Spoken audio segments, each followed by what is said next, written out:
June 1953, the time millions of people had been looking forward to.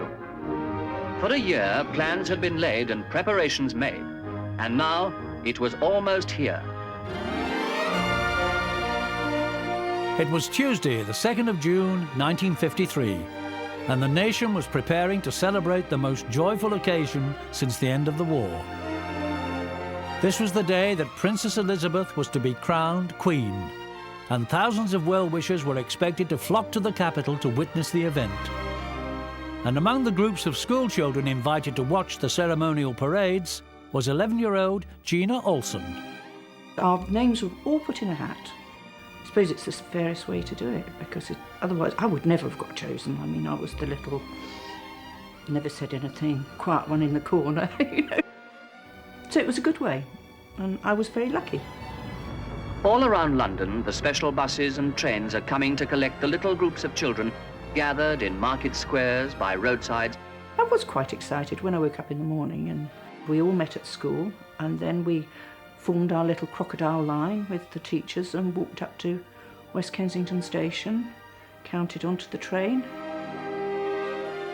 It was on the train that Gina's part in this historic event will be recorded for posterity.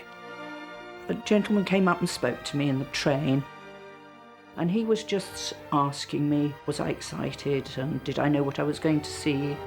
And I was just conscious that he was obviously filming it for a programme, but then I didn't think any more about it after that.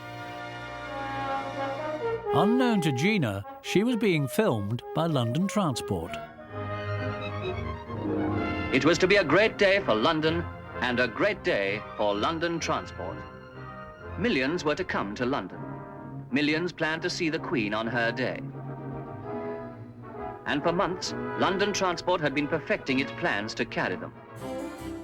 In one of the largest and most complex operations they'd ever undertaken, London Transport coordinated the travel arrangements for over 33,000 children and adults. They were to be ferried to their designated positions to line the route of the royal procession from Buckingham Palace to Westminster Abbey. The crowds of spectators were in position early. Gina and her classmates from Beaufort House School in West Kensington had a long wait ahead of them. When we first arrived, we were all very excited, but little children soon get bored. And after about half an hour, you know, we're a bit fidgety, I think, but I seem to remember they handed out something. I think, was it ice lollies? That sort of kept us a little while, but it must have been a couple of hours, and a great cheer went up, and we thought, whoopee, something's happening. And a dust cart appeared, and these guys all sweeping up the road, you know, just a bit of activity, but then there was nothing.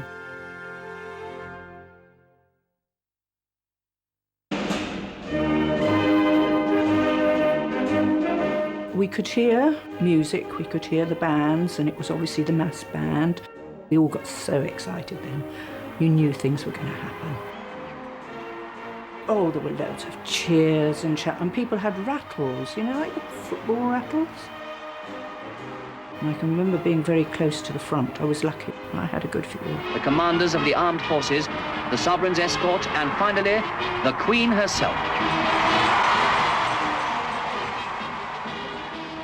Oh, the Queen's carriage, yes, was something else. It was, because I was that age, you know, into Cinderella, and it was just like Cinderella's coach.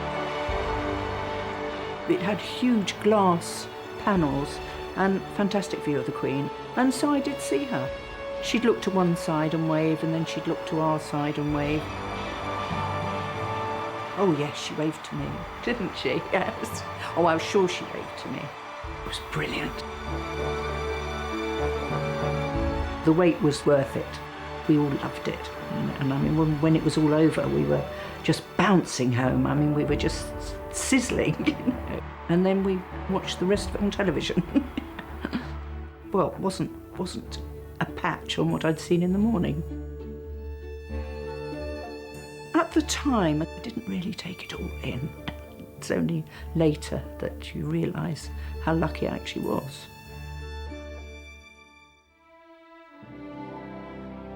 In 1972, the last remains of Normanhurst Mansion House that had served as Lowestoft's fire station since the 40s was finally demolished.